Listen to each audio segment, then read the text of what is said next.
Good morning, good afternoon, good evening, depending on where you're watching this from. I'd like to welcome you all to our monthly series, a U.S. politics and policy web series, a review from Australia, a joint initiative of the Perth USAsia Center here at the University of Western Australia and the United States Studies Center at the University of Sydney. This is something we've done for getting close to a year now, with a slight adjustment in the new year to focus not just on elections, but the broader policy implications that have real meaning for us here in Australia and for our region writ large. It's always a pleasure to do this together with my partner in crime, the CEO of the United States Studies Center at the University of Sydney, Professor Simon Jackman. Simon, thank you as always for joining us.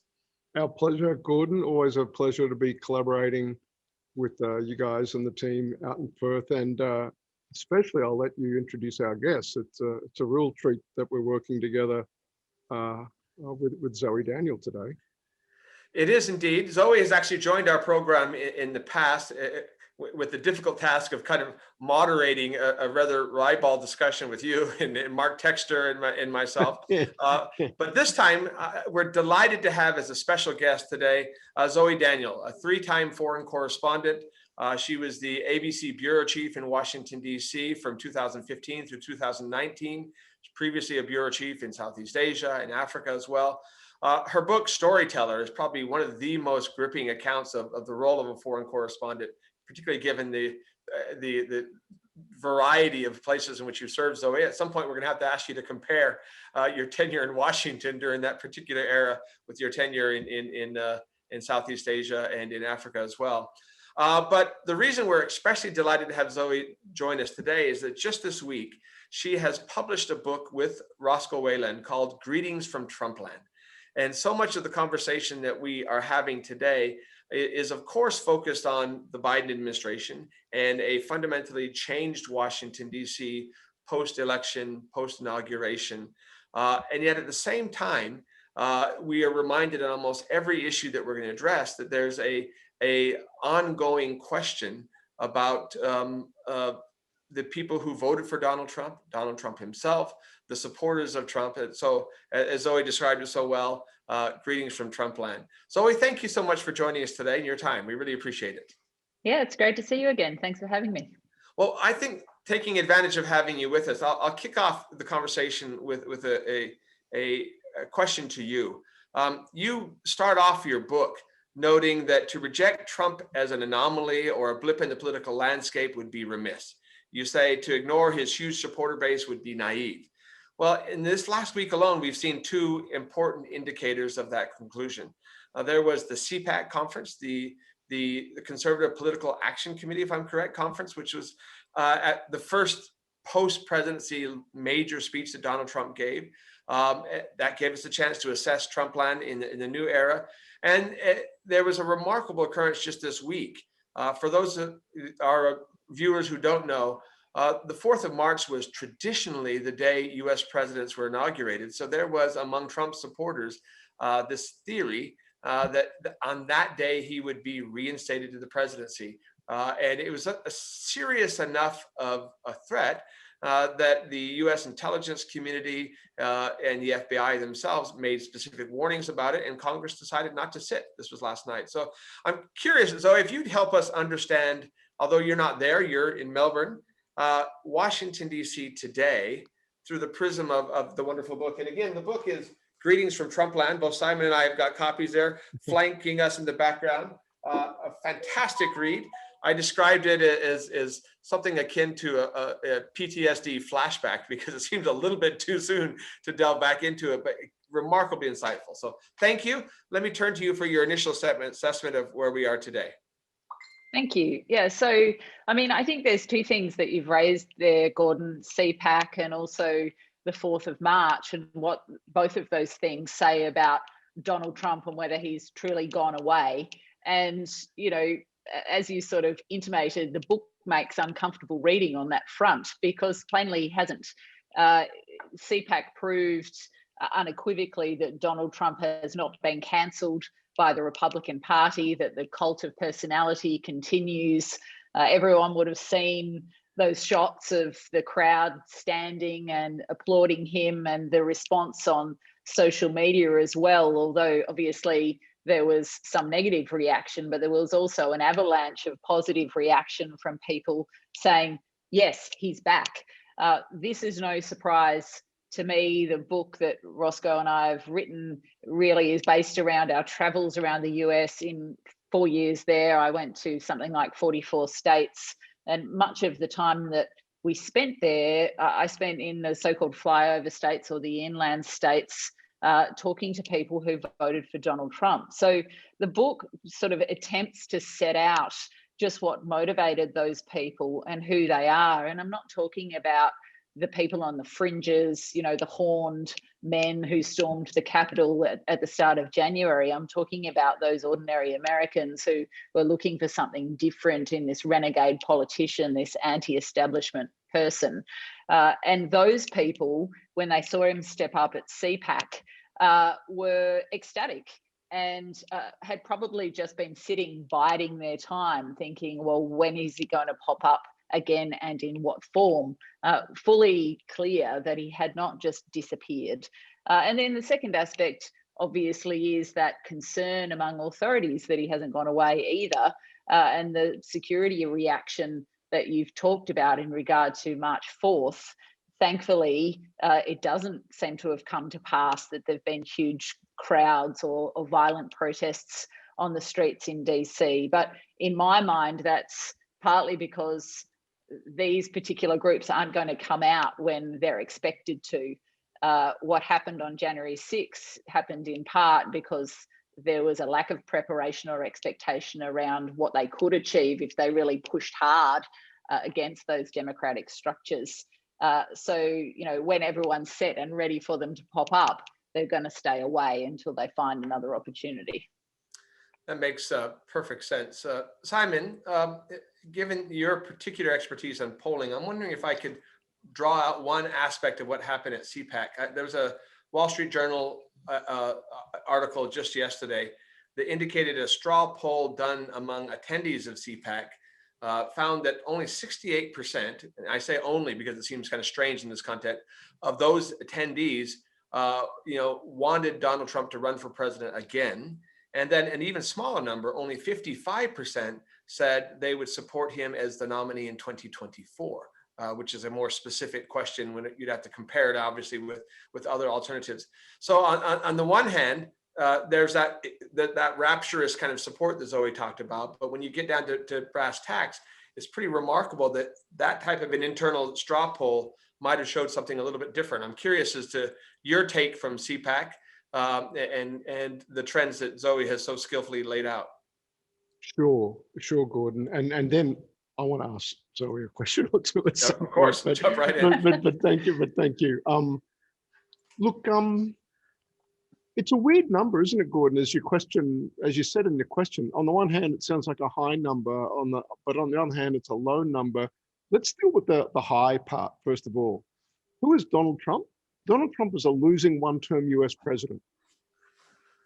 And yet, right, you go to CPAC and 55% of those attending say they'd vote for him and 65% want to see him run again. That's unheard of. In like, when did that? Jimmy Carter showing up? Like, just please go away quietly. That's typically what happens to losing first-term US presidents. It's one of the greatest humiliations that can befall someone that's ever made it to the big chair behind the Resolute desk, and then to lose it, not be re-elected. Typically, your party is quite happy, thanks very much, with you going quietly off into the sunset or whatever it might be.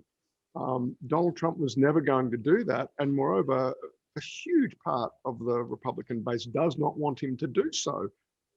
So that's the why it's a big number, and why we ought to be surprised and like just blown away by it, frankly. On the other hand, expectations are so high, and there is this, I think compelling, and there's a lot of truth to it, narrative about how Donald Trump owns the Republican Party. I think that is in the main true, comma, but, and the comma, but is that not only did the Republicans lose the White House under Donald Trump, but they lost the House of Representatives on the back of record high turnout in the 2018 midterms. And Zoe was in the country for those midterm elections. And then moreover, they lost the Senate, as it turns out, after the Georgia runoffs, where Trump injected himself deeply and personally into those two pivotal Senate contests that saw a deep, state of the former Confederacy, Georgia, the gone with the wind state, deliver two Democrats to the Senate, and kind of even unlikely Democrats, an African American and a Jewish American to the Senate. And I think if you're Mitch McConnell, you're thinking a Trump that is front and center of the Republican Party. It cuts both ways, and I think recent electoral history in the United States shows it cuts more. It's more a net negative than a net positive, right? That Trump is a turnout machine for the Republican base, but it turns out he's an even bigger turnout machine for the Democratic base.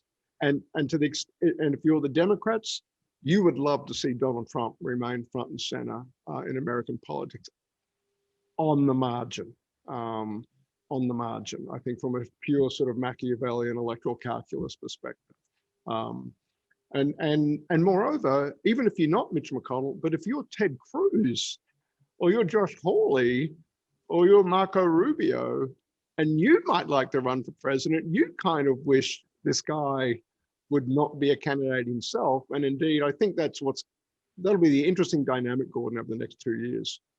Who will put forward a claim to being the intellectual, emotional inheritor of the Trump legacy, policy-wise, its mindset, its views about policy and America's role in the world, et cetera, et cetera, et cetera, but without the baggage necessarily of Trump. And I think that's what it's going to cash out to be. I remain unconvinced that Trump will actually run. I think he will delight in keeping us all guessing. And if nothing else, make it a monetization and influence play, consistent with sort of the way he makes money over his career.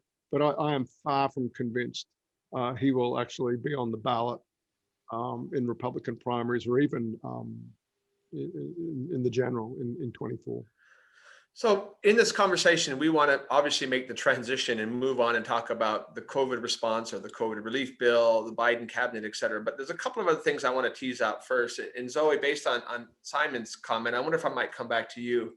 There seemed to be a brief moment after the horrific events of the 6th of January, where there was the potential for a split in the Republican Party, Trump may be forming his own party, or at least a large number of elected Republicans distancing themselves from the president.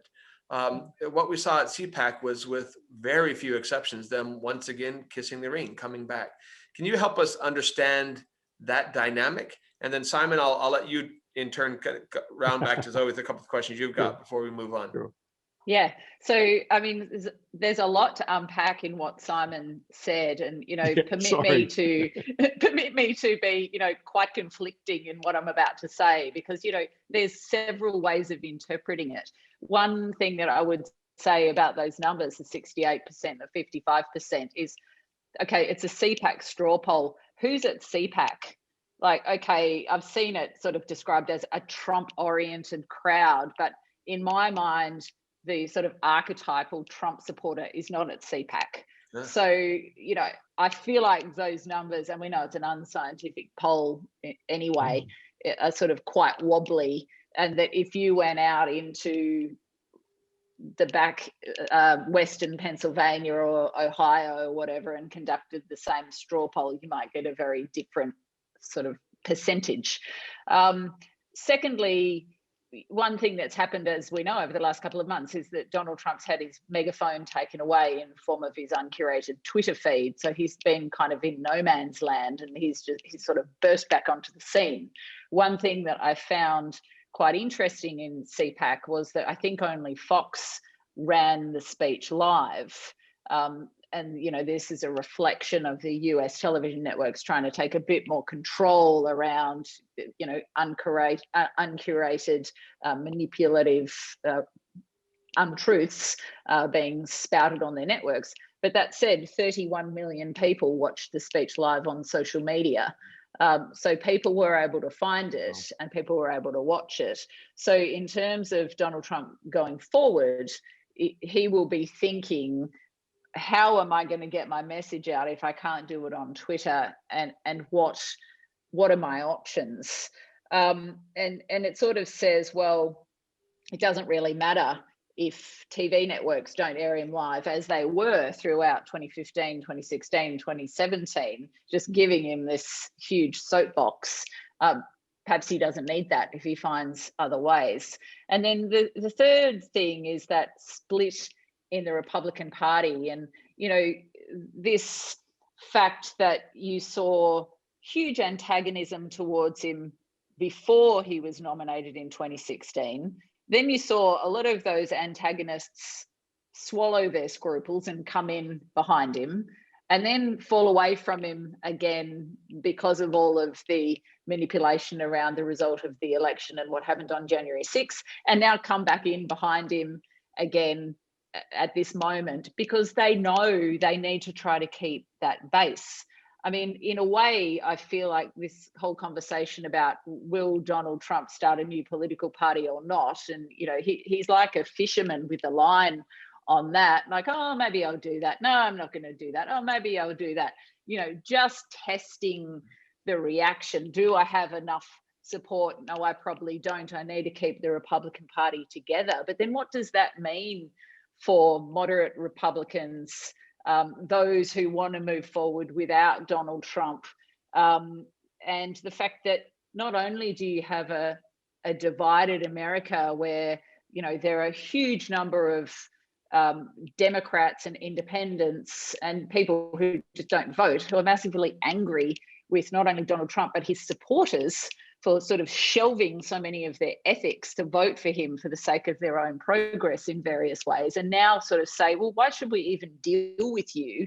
We're not even going to interact with you at all. You're just not worth it. So you've got that sort of happening on a national level, but you've also got that happening within the party itself.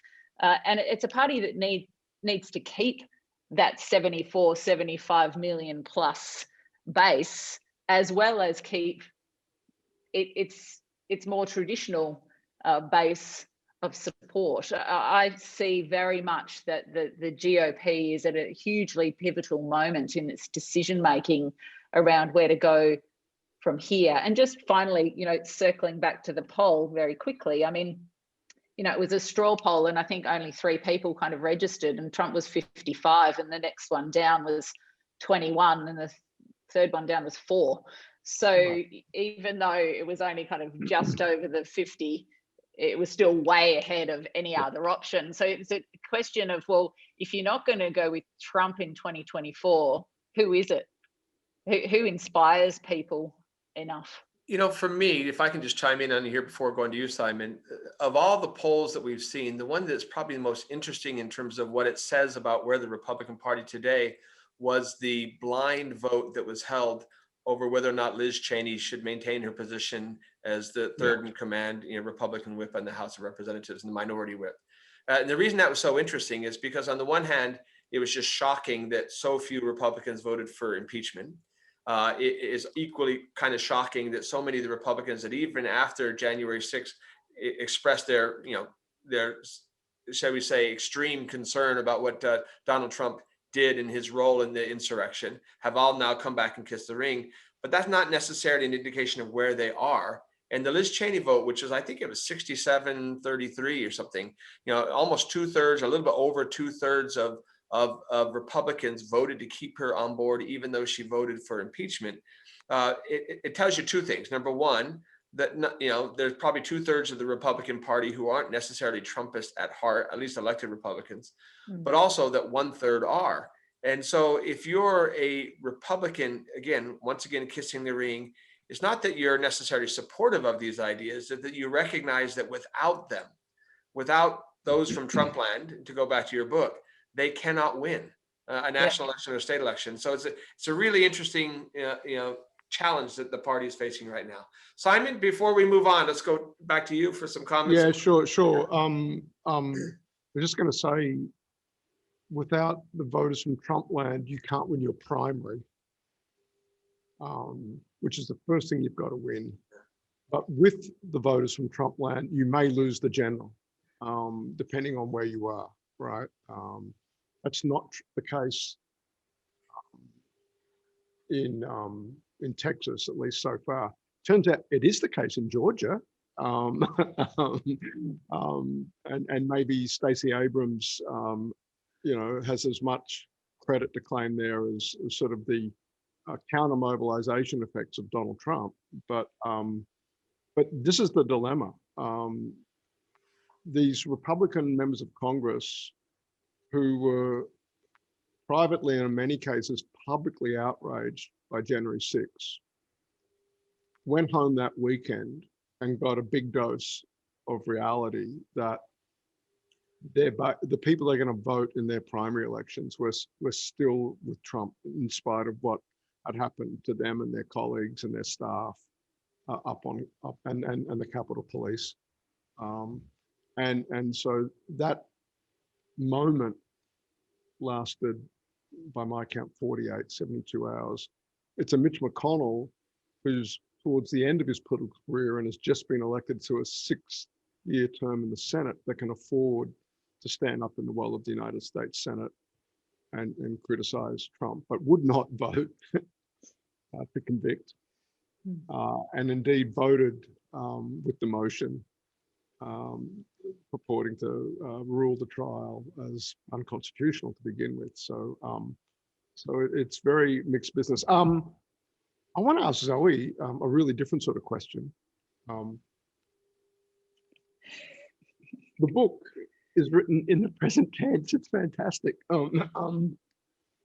It's reminded me of Damon Runyon, who chronicled sort of the golden years of New York in the 1920s and 30s and 40s. In this very journalistic, you are there, snappy, that the present tense takes you into. And I've just got to ask Zoe, apart from the content, just this particular choice you've made, or you and Roscoe have made as authors, clearly that's a choice, right? And I just wonder if you could just talk us through it and how it might connect up with your journalistic self. Where's that coming from? Storytelling and whatnot. Yeah. Well, it's just, look, the book, it's kind of a hybrid book, because it's a book about political science and sort of sociology in a way.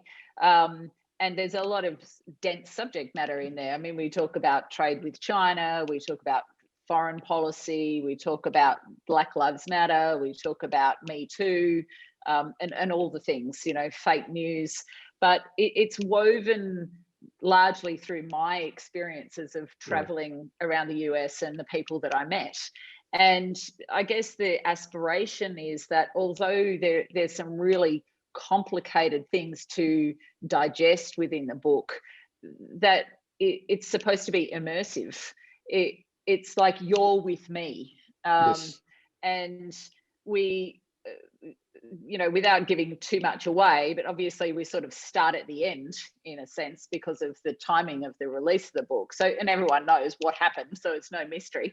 But then we go back to me covering the 2016 campaign and the sort of the night before the election, when it so happens that I was at Independence Hall with the Obamas and the Clintons, Wow. and Bob Dylan and all sorts of people, with thousands and thousands of people in Philly.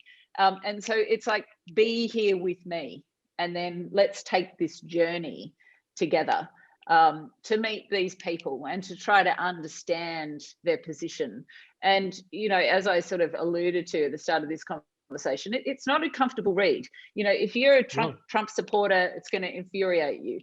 if you really dislike Donald Trump, it's going to infuriate you. You know, if you're a moderate Republican, you're going to be like, ah! If you're a Democrat, you'll be like, what are you accusing us of? But that's kind of the point.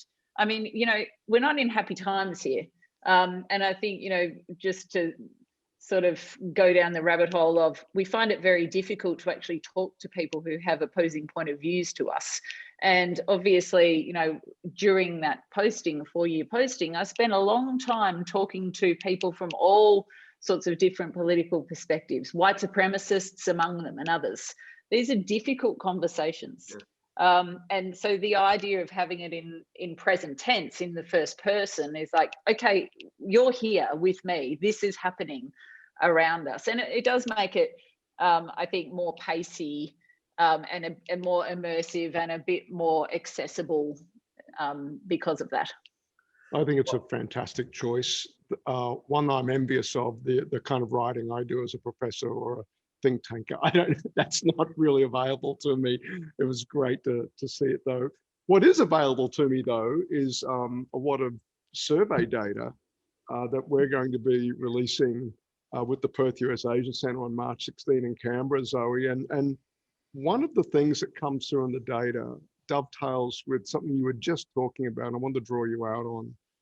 And it's all through the book, and indeed underscored in that quick précis you just gave. And that is this phenomenon that Australians have no real experience of negative partisanship. And by that I mean, to be a partisan means you identify with a political grouping, a party typically.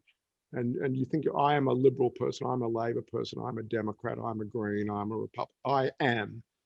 But in addition now, negative partisanship, which is so apparent in the United States, and I really don't like, if I'm a Republican, Democrats, or if I'm a Democrat, I really don't like people in it. Now, as we often do at the US Study Center, we will take a measurement of that in the United States. And to give it some context, put it up alongside a measurement from Australia. You do not see that in Australian data, right? So coalition supporters in Australia give their party a ranking of a score of about 80 on a 0 to 100 cold to hot, warm scale. They give the Labor Party a score of 48. Okay. Republicans give Democrats a score of 5. Right, and I'm just, could you, for an Australian audience, so just without giving too much away about the book, your experience with, I mean, this January 6th, I suppose, but your experience on the trail, and perhaps not in DC, out there in flyover land, of instances or manifestations of that, again, a phenomenon we don't see yet, thankfully, I think, in Australia, a negative partisanship.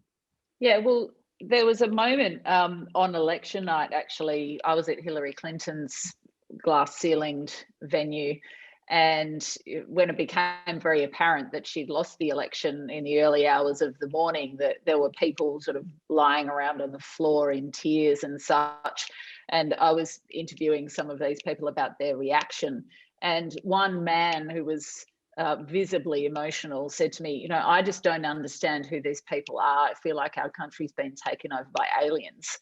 And I said to him, well, have you ever been to Kentucky, Ohio, Western Pennsylvania, any of these places that are outside your comfort zone?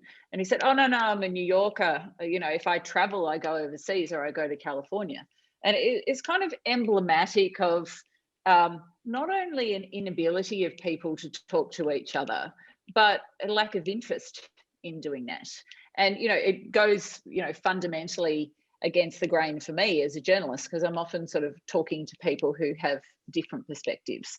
But unfortunately, I think that we are starting to increasingly see that in Australia. And I think that you've seen that during the unfolding of coronavirus, where you've suddenly seen this really quite toxic state-state rivalry going on. Like, oh, we're managing it better than you, you know, Sydney's better at it than Melbourne, all that sort of stuff. So, you know, I think it's something to keep a close eye on. But I also think that the one thing that's really different in the US that, again, is developing more and more in Australia is partisan media. And the thing with the US media market is that it's big enough that you can have enough critical mass in your audience speaking only one perspective. And, whereas here, if you turn on the television or read a newspaper or read something online, you'll get a range of perspectives. Some of it will lean left or right, but you'll get a sense of other perspectives. In the US, you just consume what you already believe. And then, when it comes to the anger that Donald Trump deliberately fanned, that level of media partisanship just increases that sense of, I'm right, everyone else is wrong. And, I know Gordon wants to get on to talking about Biden. And I think that, in my mind, what's really key for the Biden administration is to be very generous and to try to step into having conversations with those people on the margins that Donald Trump has kind of mobilized. Because if you end up with a sort of perspective of smugness along the lines of, you guys voted this crazy guy in, you're all, bad people, therefore we don't want to deal with you, then all that does is continue to push those groups further and further apart. And then you end up with people, not watching even mainstream right-wing media, but going to the likes of QAnon and, very sort of fringe media outlets for their information. So Zoe, that's a wonderful transition to talking about some developments, COVID, the relief bill, the Biden cabinet, et cetera. There's a quote that I pulled from your book, which I found kind of makes that transition perfectly. You wrote, "Joe Biden is preaching to the converted, and the words will only be effective if they reach the ears of the disenfranchised." And so let's start off with one area where perhaps it might be reaching. We'll see. And that's COVID, a COVID response. We've seen now the U.S. has done, I think, 54 million vaccinations. That relatively good news in the fact that there was originally an anticipation that they would have enough doses for the adult population in the U.S. by the end of July. This week, the president announced that that had been moved up to the end of May. Equally good news that Johnson & Johnson and Merck are working together with a third variant in terms of the vaccines available. So it seems there's going to be some progress on that front.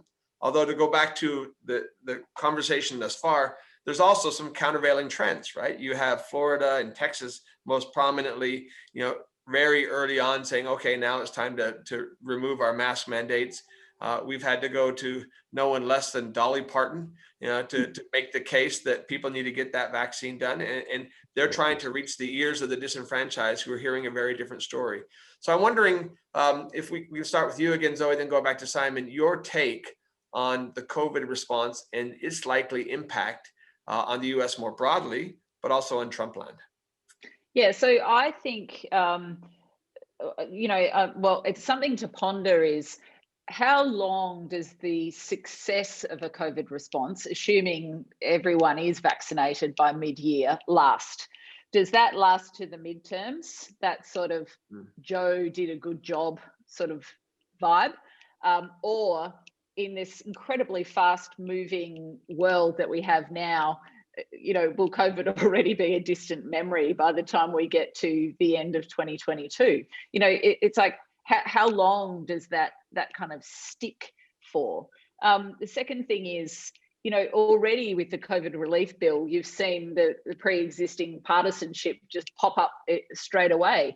The polling, Simon might have something to say, but the polling seems to indicate that the population is broadly favourable towards COVID relief, yet in the halls of Congress, this is fodder for an argument because other things that have been inserted into that bill, like a minimum wage and stuff like that.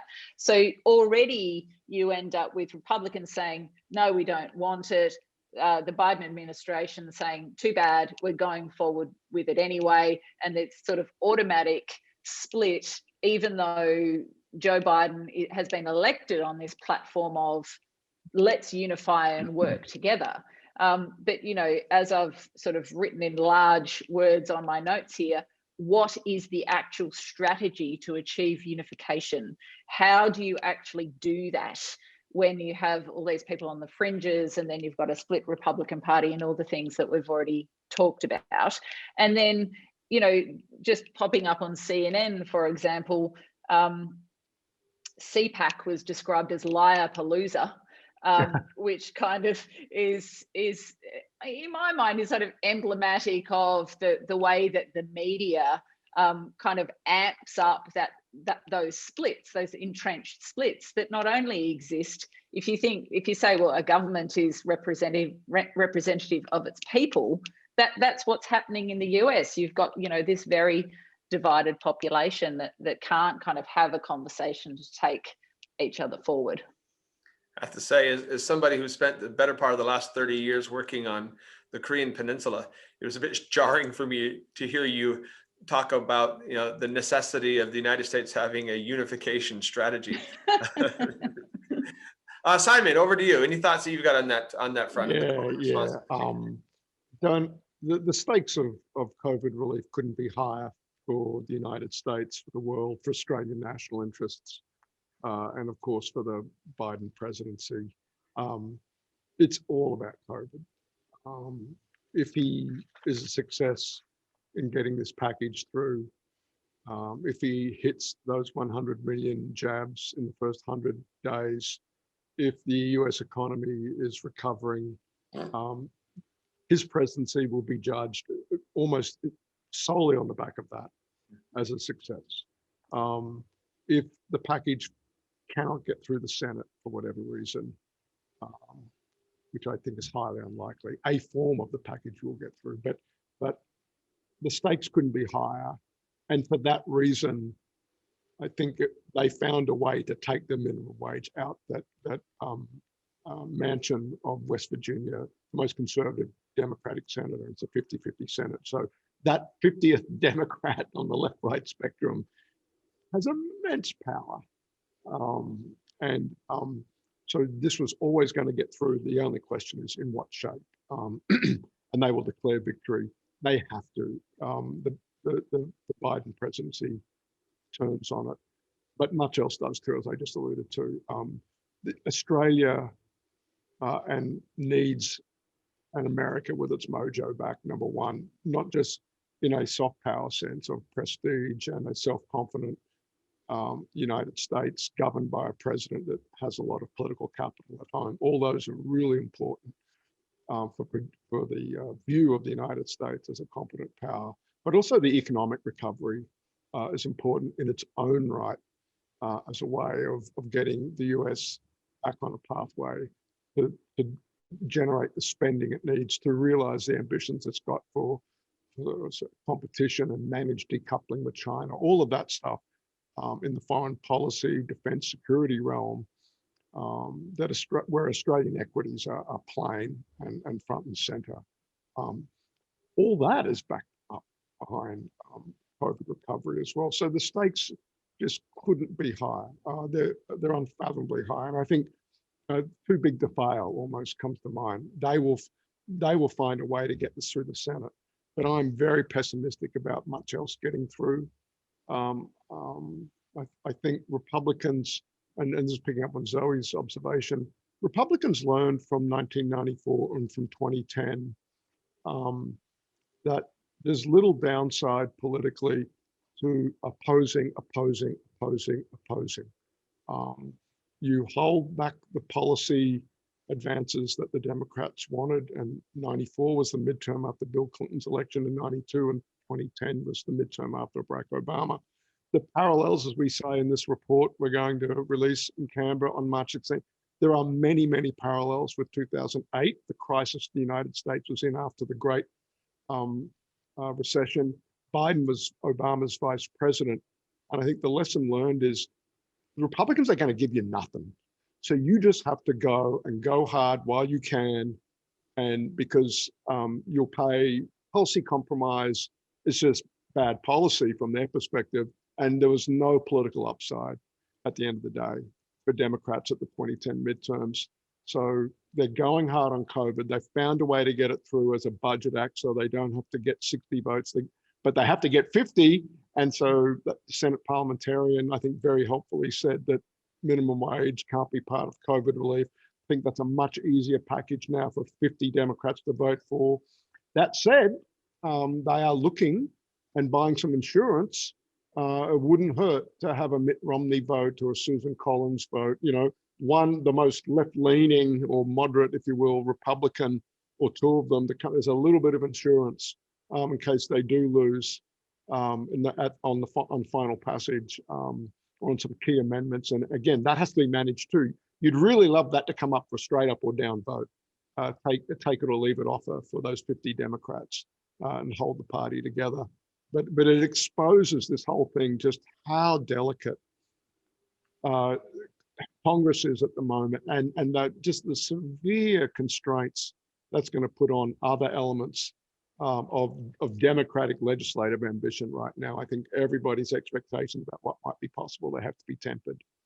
I would probably add Alaska Senator Lisa Murkowski to that list. Although I do find it a bit striking that you would describe Mitt Romney, who as the Republican presidential candidate described himself as severely conservative, as now one who seemed to be among the he voted for conviction twice. I get it. It just tells you where we are. If I can tie two strands of this conversation together, your comments that Biden was vice president in 2008, that they kind of learned the lessons of that, and Zoe's very insightful notion that if this is all just about the vaccination, that probably won't be enough, which is why I do think there's such an intense focus on the COVID relief bill itself, because there needs to be that big economic boost that would carry it forward, and obviously success will make a difference. Let's talk about the ability of the administration to do that, and that's their cabinet.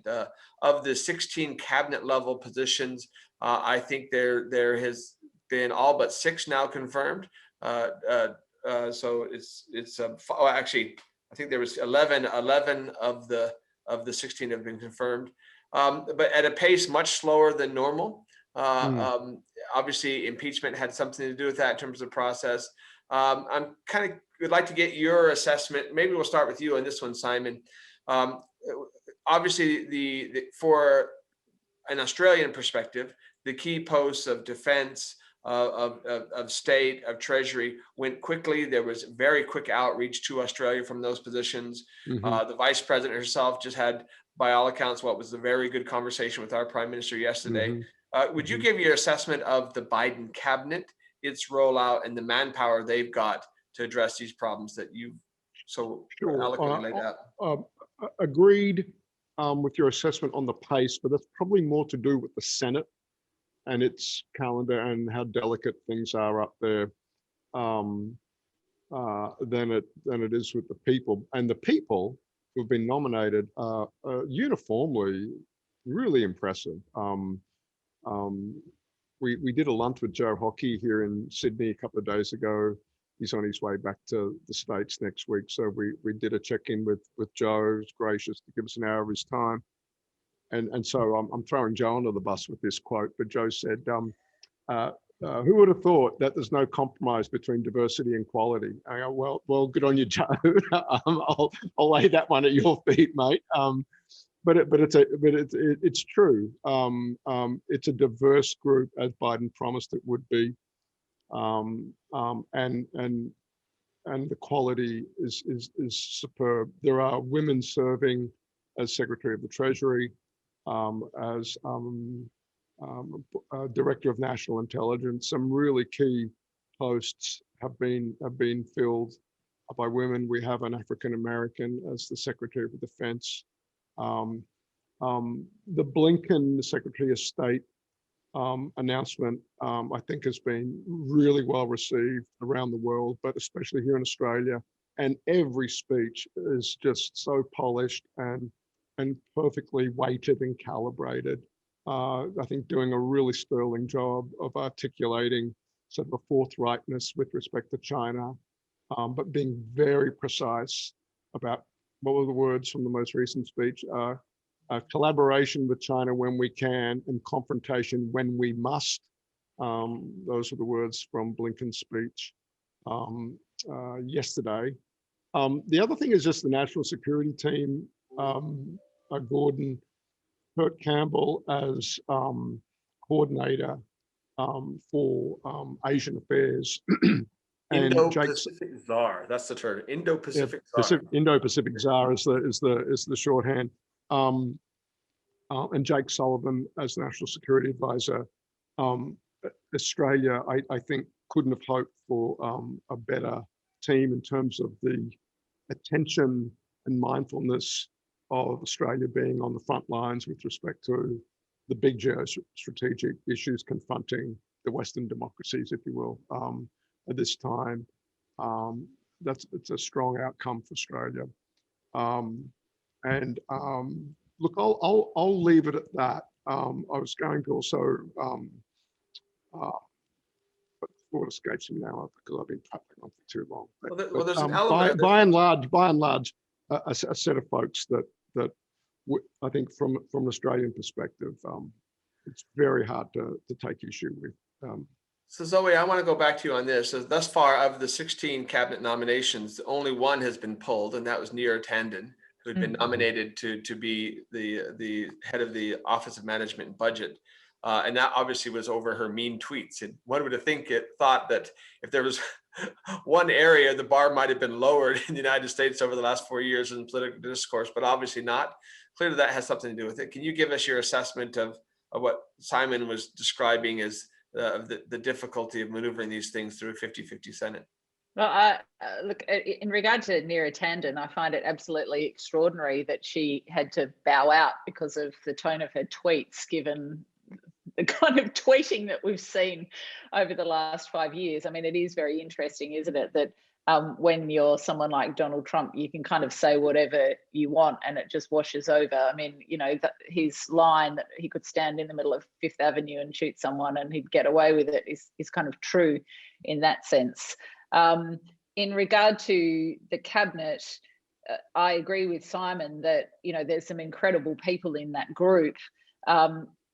And if there have been holdups there through no fault of the Biden administration necessarily, but that said, in the international crisis and national crisis that we're amid, those people really need to get in place and start working. And unfortunately, the rank and file voters outside DC won't consider all the reasons for the delays as we all will.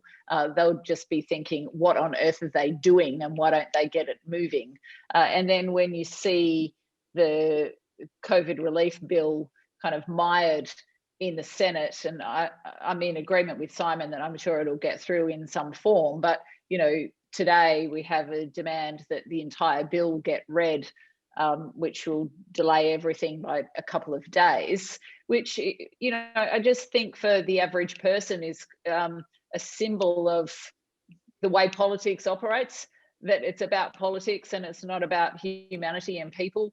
And I mean, there was an article floating around in the press which kind of set out the number of Americans who will die in the intervening period of COVID while that bill is being read. Not to say that if it went straight through, those people would survive, but it just says something about where the priorities lie.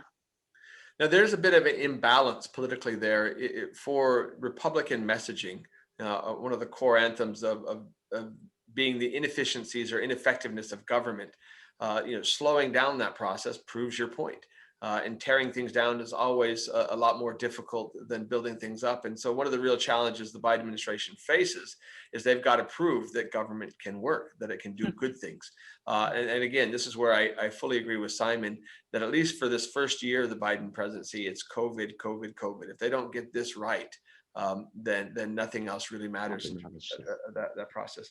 I want to come back to another political trend and go back to you again, Zoe. One of our listeners, our watchers right now, Robin McClellan, questioned the use of the term disenfranchised in that little quote that I pulled from your book, and strongly indicated that obviously Trump voters weren't disenfranchised. They voted in record droves. And so maybe it's just a bit of semantics, but we are now seeing a backlash to the efforts in my home state of Arizona, in Georgia, in a whole spate of initiatives in Republican states to try to make voting more difficult. In fact, I read a report this morning talking about how hyperbolic the Republican response to HR 1 has been, you know, just because the fear is obviously the more people that vote, the more difficult it is for Republicans in those elections. And so there's even, again, one of the things that was actually stunning to me this week was to see Mike Pence, the former vice president, a person who himself was the target of President Trump's ire, who was in personal physical danger on January 6th, him come out and himself repeat a version of the big lie, that one of the great tragedies of January 6th was that the violence on the Capitol interrupted the opportunity to have a discussion about election integrity. Again, so I'm kind of curious as to your view of the next step of, and again, it does come from Trumpland, those efforts to then make the voting process harder rather than easier. And it seems to be there's a tension and a competition going on there. I'm curious as to your take on it.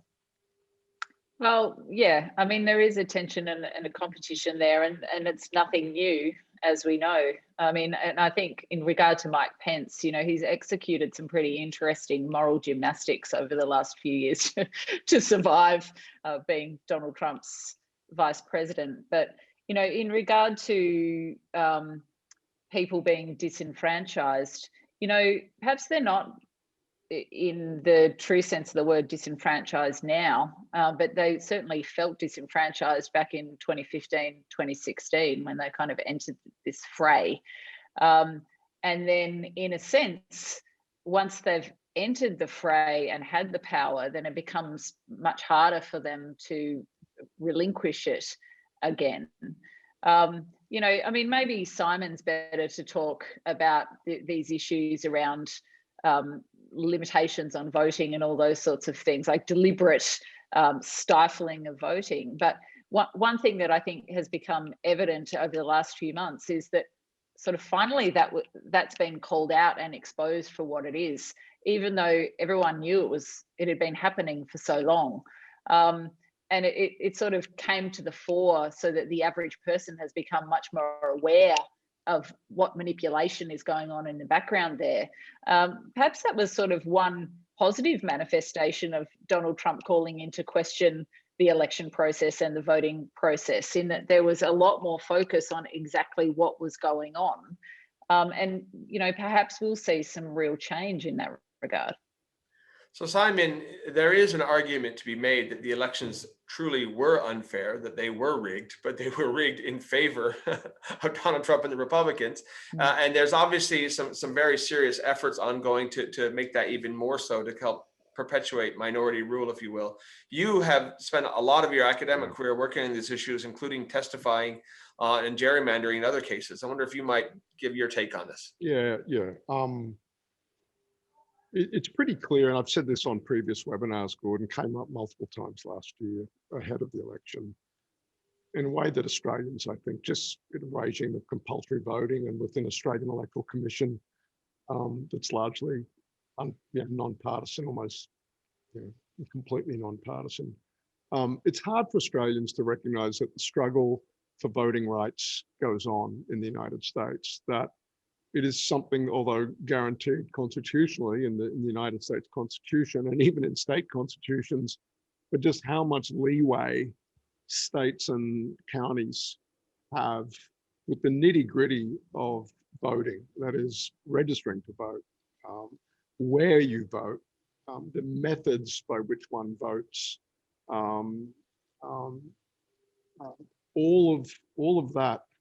There's one side of politics, it's, I don't think it's a controversial point to make. There's one side of American politics that wants to make that harder for people. And there's another side of American politics that thinks voting should be easy. And again, it's so hard for Australians to understand this. Voting's compulsory here, so the government makes it easy. You can vote anywhere. It's on a Saturday. They set up things at the airport. Oh, you might be interstate. Yeah, in many parts of the United States, it's exactly the opposite.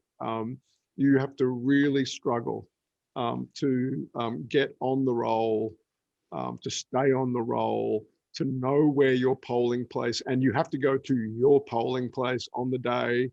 And it's just a remarkable development for a country that tells itself a story about liberty and equality before the law, and being the greatest democracy on the planet, yet one of the most constitutive fundamental elements of democracy, that is participation in elections, that elections be free and fair. that is so contested, and if anything, getting more contested, and not less. And it's been part of the United States at least since the Civil War, and many people would say, well, before that. But it is in no small measure the 150-year echo of the Civil War, because it is the states of the former Confederacy where voter suppression is at its most profound. It's the states of the former Confederacy that were on the front lines in the voting rights revolution of the 1960s, 50, 60 years ago now. And this struggle goes on with renewed passion and consequence today. And I just come back to the point that it takes many, many forms. There are lots of ways to play with the machinery of election, and it's meant to be opaque and difficult, because keeping it away from popular understandings keeps it hard for people to get outraged about. But again, one of the things about recent cycles is that I think the jig is increasingly up. People are seeing it increasingly for what it is, an attempt to put a big, not just a thumb on the scale, but perhaps an elbow on the electoral scale in state after state and jurisdiction after jurisdiction. And if anything, I think it's starting to promote, and again, I come back to the remarkable effort by Stacey Abrams in the state of Georgia. It is increasingly being translated, as it did at various points in the 1960s as well, into a voter mobilization plus, that precisely because they are trying to make it hard for us to vote, we will fight all the harder. And it's just a remarkable thing to see so much conflict and energy about that most fundamental right that citizens have in a democracy, and that is the right to vote. You know, that tension is going to be one of the most important things to look at the midterms coming up in just a year and a half, year, 9 months, and then obviously in the next presidential election. If I could end, we just got about 2 minutes left, Zoe, with a kind of maybe final question for you. There's also this broader question of demographics, right? There's the old axiom that demography is destiny. And there are two ways to look at this. On the one hand, Trumpland is so eloquently described, you know, put the largest number of votes ever for a Republican presidential candidate to Donald Trump this time. And yet there's also this narrative that, as we saw in Arizona and Georgia, and not quite yet in Texas, but maybe in North Carolina and South Carolina, there is this demographic shift taking place. And what we have seen is through the use of all of these tools that Simon just laid out, the perpetuation or the extension of minority rule for longer than we would have had otherwise, but the change is coming. I'm curious as to your take on the big picture trajectory of American politics longer term. Well, I mean, as you've indicated, you know, there's a huge demographic shift when it comes to racial diversity, and, you know, traditional expectations around what will happen in particular states will change and are changing before our very eyes. I mean, that's self-evident with the Latino vote, for example, the increasing number of African Americans who are voting because of the things that Simon outlined. But I think the other thing that's really worth considering, and this is something from an Australian perspective too, is just how do you define who are conservatives and who are progressives? You know, you have in both countries a situation where the working classes were the union workers who voted for either the Democrats or in Australia, the ALP. Increasingly, those people are now shifting across to vote for conservative parties, feeling like they're better represented by parties who have economic imperatives front of mind. And in part, I feel in Australia, and I think that it does have similarities in the United States, that's because the progressive parties have increasingly gravitated towards and seen an increase in their voter base in the big cities. So they find it very hard to define themselves. How does the Australian Labor Party, for example, which, you know, is loosely equivalent to the Democrats in a way, say this is who we represent when its voter base is partly inner city hipsters who live in the centre of Sydney and Melbourne and are the professional classes, journalists, academics, teachers, lawyers and such, but also all of those union workers who still work in manufacturing industries and those sorts of things. And that's what's happening with the Democrats as well. And I feel, we've talked a lot about today about this sort of split in the base of the Republican Party and who Republicans are. Well, who are Democrats? I mean, in terms of demographic shifts, as well as this sort of cultural, racial shift that we're seeing, I think that is something to really keep a close eye on. Well, thank you, Zoe. We're just about out of time. In fact, probably a minute or two over. But again, for those who haven't gotten the message early about Simon, I've got our copies of Greetings from Trumpland, a fascinating read of a book. It'll give you some appreciation for life here in Australia as well. Simon, I'm going to give the final word to you because you briefly held up a paper. We've got a joint publication coming out just in a week and a half, State of the United States and an agenda for the alliance, I believe. Any final comments on that before we wrap up, Simon? No, I've given that a good tease, and I hope we've given a good tease to Zoe's book. The US Study Center, we're going to do an event with Zoe where we'll go into the book, at less book the last couple of months and the next couple of months of American politics. But we look forward to that as well. But it's just always a pleasure to be doing this with Perth. But especially when we've got someone as articulate and on the ball as Zoe with us, Gordon. A great choice for this month's joint politics chat between the two centers. Well done. Well, thank you everyone for joining us. We look forward to next month's installment and anticipate there'll be plenty more to talk about a month from today. Thank you, Zoe. Thank you, Simon. Thank you all. Appreciate it. Thanks, everyone. Thanks for having me. Let us know what you think in the comments. And if you enjoyed this video, don't forget to like, share, and subscribe to our channel to catch all of the latest from the United States Study Center.